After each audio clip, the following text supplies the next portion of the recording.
नमस्कार दर्शक बंधु जय जगन्नाथ मु दिव्य आपण स्वागत जनाऊँ आज आउ एक बड़ खबर को दर्शक बंधु रेशन कार्डधारी मानी आउ एक बड़ खबरटी आसी तेरे ओडिशा सरकार रेशन कार्डधारी मानी एक बड़ घोषणाटी करछंती। तेरे पुणी थरे रेशन कार्ड रे ई केवाईसी को नहीं बड़ अपडेट आसी जाइछि। तेरे वर्तमान सुधा राज्य में 13 लक्ष रु अधिक हिताधिकारी वर्तमान रेशन कार्ड रे ई केवाईसी करना जार डेडलाइन पूर्वर 6-7 थर वृद्धि कर डिसेम्बर 31, 2025 यार लास्ट डेट थिला। तेबे वर्तमान पुणी थरे राज्य सरकार आज एक बड़ घोषणाटी करछंती जहाँफल रेशन कार्डधारी मैंने जो मैंने कि ई केवाईसी करना से बड़ आश्वस्ति खबर। कारण रेशन कार्ड जदि थरे काटिज पुणी थरे नुआ एप्लाई कर नुआ रेशन कार्ड पाइबा पर्यंत आपण नाकरू पानी पड़िଯିବ। तेबे इतिमध्य आउ गोटे खुशीर खबर जे वर्तमान जो ओडिशार 13 लक्ष रु 15 लक्ष रेशन कार्ड हिताधिकारी वर्तमान ई केवाईसी करना फेब्रुआरी शेष जाए ई केवाईसी अवधिटी को वृद्धि कर तेज देखु आज होची ration card e KYC last date थिला।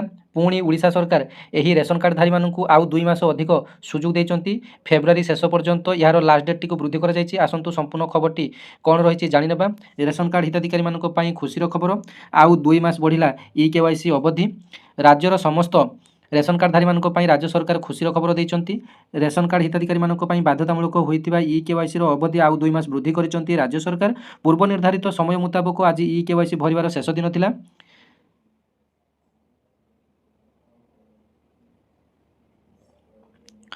तेबे सरी सरी आसुची ई केवाईसी अपडेट समय सीमा बाकी अच्छा 50 लक्ष रु अधिक रेशन कार्ड हिताधिकारी। विभागर सूचना मुताबक ए पर्यंत राज्यर 96% हिताधिकारी ई केवाईसी भरी सारी बेले बाकी 4% बाकी रही ई केवाईसी करने। जोगाण मंत्री कहते कि कटक और उपकूलवर्ती जिलागुड़िक अधिक हिताधिकारी ई केवाईसी भरी ना। मंत्री कहते सरकार चाहते कौन योग्य हिताधिकारी रेशन कार्ड न कटू तेणु निर्धारित समय मध्य समस्त हिताधिकारी ई केवाईसी भरी दिंतु मंत्री अनुरोध करपटे एपर्यंत 8 लक्ष नुआ रेशन कार्ड बंटन होता कथा विभाग मंत्री सूचना देते। तेज जो मैंने कि नुआ कर आवेदन करते रेशन कार्ड से 8 लक्ष रेशन कार्ड हिताधिकारी मानू नुआ रेशन कार्ड मिल जाइए।